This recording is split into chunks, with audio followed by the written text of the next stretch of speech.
Bismillahirrahmanirrahim. Assalamualaikum warahmatullahi wabarakatuh. Alhamdulillahirabbil alamin. Nahmaduhu wa nasta'inuhu wa nastaghfiruh wa na'udzu billahi min syururi anfusina wa min sayyiati a'malina. May yahdihillahu fala mudhillalah wa may yudlilhu fala hadiyalah. Asyhadu an la ilaha illallah wa asyhadu anna Muhammadan 'abduhu wa rasuluh la nabiyya ba'da. Pertama-tama mari kita panjatkan puji serta syukur kepada Allah yang telah memberikan nikmat kesehatan, keimanan dan ketakwaan, dan tak lupa kami kirimkan sholawat serta salam kepada Nabi besar Muhammad Sallallahu Alaihi Wasallam yang telah membawa kita dari zaman jahiliyah, yaitu zaman kegelapan, menuju zaman yang terang benderang seperti saat ini, yang dimana telah dipenuhi kemajuan ilmu pengetahuan dan teknologi yang kita rasakan seperti saat ini. Semoga kita termasuk hambanya yang taat kepada Allah dan akan mendapatkan syafaat di hari akhir kelak. Amin, amin. Sebelumnya yang terhormat kepada Bu Lusfa Sentosa selaku dosen mata kuliah tabligh, perkenankanlah saya untuk menyampaikan materi. Itu bukan suatu kata yang asing lagi, bahkan sering kita dengar di kalangan masyarakat, baik yang muda ataupun tua, banyak yang mengucapkan kata-kata takwa. Bahkan di acara-acara pelantikan pejabat atau di instansi-instansi sering sekali disebut takwa, takwa, dan takwa. Karena seringnya diucapkan seperti itu, maka terjadilah suatu pergeseran makna yang dimana ulama itu sendiri menyebutkan bahwa arti takwa itu adalah menjalankan perintahnya dan menjauhi larangannya, seperti itu. Adapun menurut bahasa, takwa itu berasal dari waqo yaqi wiqayah, yang artinya memelihara diri dalam menjalankan kehidupan agar sesuai dengan tuntunan, istilahnya dari Ali bin Abi Thalib, yaitu takwa itu adalah takut kepada Allah, beramal sesuai dengan Al-Quran dan Sunnah, qanaah terhadap yang sedikit, dan bersiap untuk hari akhir. Dan banyak sekali takwa ini diartikan dengan menjauhi larangannya. Di sini terdapat dari Abu Hurairah bahwa beliau pernah ditanya oleh salah seorang apa makna takwa itu. Lalu beliau mengatakan bahwa apakah kamu pernah berjalan di atas jalan yang berduri? Lalu yang bertanya pun menjawab, iya. Lalu Abu Hurairah mengatakan, apa yang kamu lakukan? Lalu dijawab lagi, saya memastikan kaki saya untuk tidak menginjak duri tersebut. Saya majukan atau saya mundurkan kaki saya agar tidak terkena duri. Maka Abu Hurairah mengatakan lagi, itulah takwa. Itu. Seperti ada ayat dalam surat Ali Imran ayat 102 yang berbunyi, A'udzu billahi minasyaitonir rajim. Bismillahirrahmanirrahim. Ya ayyuhalladzina amanu taqullaha haqqa tuqatih wa la tamutunna illa wa antum muslimun. Shadaqallahul azim, yang artinya, wahai orang-orang yang beriman, bertakwalah kamu dengan sebenar-benarnya takwa, dan janganlah kamu meninggal kecuali kamu dalam keadaan Islam. Saudariku rahimakumullah, kita ini pada zaman sekarang ini harus konsisten terhadap takwa. Jangan sampai takwa itu kita tinggalkan di masjid atau di rumah saja. Tuh, seperti itu. Jikalau takwa itu ditinggalkan di masjid atau di rumah saja, maka akan banyak kemaksiatan merajalela di mana-mana. Maka dimanapun kita berada, kapanpun kita berada, kita harus bertakwa. Misalnya seperti ini, kita niatkan dalam hati, kita tancapkan dalam hati ketakwaan itu. Jikalau kita keluar dari masjid, jikalau saya keluar dari masjid, saya tidak akan menggosip. jikalau saya sudah sampai di kantor, saya tidak akan melakukan suatu hal yang buruk, atau saya tidak akan korupsi, seperti itu. Karena kenapa gitu? Ketakwaan itu harus kami bawa terus dalam kehidupan sehari-hari, seperti itu. Karena tidak bisa dengan adanya ketakwaan tersebut, kita pun bisa membentuk moral yang lebih baik lagi. Kita tidak akan melakukan hal-hal semau kita. Kita harus terus menancapkan ketakwaan itu dalam diri kita, dalam kesehari-harian. Tidak boleh ditinggalkan. Kita harus bertakwa selama nyawa masih di kandung badan, seperti itu. Sekarang pada zaman sekarang ini banyak pertanyaan, apa sih tanda-tanda orang-orang yang bertakwa, seperti itu. Adapun poin-poinnya sebagai berikut akan saya jelaskan. Yang pertama, poin-poin ini kita kutip dari ayat Al-Quran Al-Baqarah dari ayat 3 sampai 4. Adapun poin yang pertama yaitu orang-orang yang percaya ada hal-hal yang gaib, seperti adanya malaikat, adanya jin, surga dan neraka, adanya iblis dan setan. Itu poin pertama.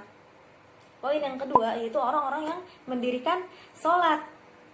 Nih, saya ingin memberitahu bahwa seburuk-buruknya orang yang beriman itu atau orang Islam itu adalah orang yang meninggalkan sholat. Bahkan bisa dikatakan bahwa orang yang meninggalkan sholat, kesempatan dia untuk masuk surga adalah 0, atau bisa disebut nihil, seperti itu. Kenapa disebut mendirikan di sini? Karena mendirikan itu artinya adalah menjalankan sesuatu secara terus-menerus atau berkesinambungan, seperti itu. Terus-menerus di sini tidak terputus, berkesinambungan. Mendirikan sholat seperti itu. Dan merealisasikan manfaat atau kebaikan-kebaikan dalam sholat itu ke dalam kehidupan sehari-hari. Contohnya seperti ini. Dalam sholat kita itu mengucapkan bahwa hanya Allah yang maha besar, dan yang selain Allah itu adalah kecil. Nah, apa sih bentuk realisasi ke dalam kehidupan sehari-hari kita ini? Jadi setelah sholat atau dalam bermasyarakat, ketika bersosialisasi dengan orang-orang gitu, kita tidak akan memiliki rasa sombong dan tidak akan berani untuk melakukan kesombongan gitu dengan atau angkuh, merasa paling keren seperti itu. Karena kenapa? Seperti tadi yang kita katakan, dalam sholat hanya Allah yang maha besar. Itu artinya kita tidak akan atau kita tidak boleh menganggap diri kita besar seperti itu. Besar di sini dalam artian lebih hebat daripada yang lainnya gitu. Lebih unggul daripada yang lainnya. Poin selanjutnya yaitu poin ketiga adalah orang-orang yang menginfakkan sebagian hartanya yang telah Allah berikan, seperti itu. Di sini dia dari rezeki yang Allah berikan, maka sebaiknya kita harusnya menggalangkan rezeki yang telah Allah berikan sebagiannya untuk orang-orang yang lebih membutuhkan, seperti itu. Kenapa? Karena memang harta yang Allah berikan kepada kita itu adalah titipan Allah gitu. Bukan berarti Allah memberikan kepada kita itu berarti sudah milik kita seluruhnya, bukan. Akan tetapi dalam harta-harta kita juga terdapat hak-hak orang yang membutuhkan, seperti itu. Maka dari itu kita dianjurkan untuk memberikan sebagian harta yang kita punya kepada orang-orang yang lebih membutuhkan. Adapun poin keempat yaitu mempercayai atau meyakini terhadap apa-apa yang diturunkan kepada Nabi Muhammad SAW dan kepada nabi-nabi sebelum Nabi Muhammad. Contohnya di sini seperti kitab-kitabnya atau peristiwa-peristiwanya dan pelajaran-pelajarannya harus kita yakini. Contoh seperti ini, contohnya seperti ini. Kita harus meyakini Soekarno adalah Presiden Republik Indonesia pada masa lalu. Tapi di sini hanya sekedar meyakini saja, tidak wajib mengikuti karena masanya telah lampau, seperti itu. Yang wajib kita ikuti adalah era reformasi yang ada pada saat ini gitu. Bukan kita wajib mengikuti pada zaman Taurat atau Injil seperti itu yang zaman nabi-nabi sebelum Nabi Muhammad, seperti itu. Tapi di sini kita wajib mengikuti ajaran Rasulullah Nabi Muhammad SAW. Kenapa? Karena ajaran beliaulah yang berlaku sampai akhir zaman. Poin kelima adalah orang-orang yang mempercayai adanya akhirat. Di sini bukan percaya sekedar percaya saja, yang dimana yang buta semakin buta. Ya, akan tetapi kepercayaan di sini adalah kepercayaan yang bisa membawa kita untuk membiasakan dalam kehidupan sehari-hari. Contohnya juga seperti ini. Orang yang percaya akhirat itu jalannya tidak akan angkuh, tidak akan sombong, karena dia tahu hakikat akhirat itu harus dicapai dengan suatu hal yang positif. Tidak bisa kita seenak-enaknya atau dengan gampangnya kita memperlakukan sesuatu dengan kemauan kita, seperti itu akhirat bisa digapai, seperti itu. Orang yang percaya akhirat tidak ngomong dengan asal ngomong gitu. Dia akan mempertimbangkan segala aspek kehidupannya agar bisa mendapatkan sesuatu yang baik nanti di akhirat, seperti itu. Adapun di sini saudara-saudaraku rahimakumullah, di sini terdapat keutamaan bagi orang yang bertakwa. Banyak sekali keutamaan yang Allah berikan kepada orang-orang yang bertakwa. Ya, adapun keutamaannya sebagai berikut. Yang pertama adalah letak kemuliaan seseorang itu adalah ketakwaan. Sudah Allah jelaskan dalam Al-Quran, yaitu surat ke-49 ayat 13 yang bunyinya, wahai orang-orang yang beriman, sesungguhnya yang mulia di antara kamu di sisi Allah adalah orang-orang yang bertakwa di antara kamu. Di sini poin pertama yaitu adalah letak kemuliaan seseorang adalah ketakwaan. Adapun poin kedua yaitu diberikan furqan oleh Allah. Diberikan furqan itu. Furqan itu apa sih? Furqan itu adalah garis pembeda. Garis pembeda. Di sini maksudnya adalah akan Allah tunjukkan kepada orang-orang yang bertakwa antara hal yang batil atau hal yang hak. Antara hak dan batil, antara yang buruk dan baik, dan akan Allah berikan kemudahan dalam melakukan segala hal-hal yang baik. Akan Allah condongkan hatinya kepada hal-hal yang baik gitu. Dimana di saat dia ingin melakukan kesalahan, maka akan Allah berikan teguran gitu. Teguran entah secara langsung ataupun ia langsung berpikir gitu. Seperti itu. Adapun poin ketiga yaitu adalah akan Allah hapuskan dosa-dosa dan kesalahannya. Ini dalilnya terdapat dalam surat ke-8 ayat 49 yang artinya bahwa jikalau kamu bertakwa kepada Allah, maka Allah akan berikan furqan. Dan niscaya Allah akan memberikan mengampuni dosa-dosa dan kesalahan-kesalahannya. Sesungguhnya Allah Maha mempunyai karunia. Orang yang bertakwa, poin yang keempatnya yaitu adalah akan diberikan jalan petunjuk atau jalan keluar dari segala kesulitannya. Di sini Allah tidak akan mengabaikan hambanya yang bertakwa dalam kesulitan, seperti itu.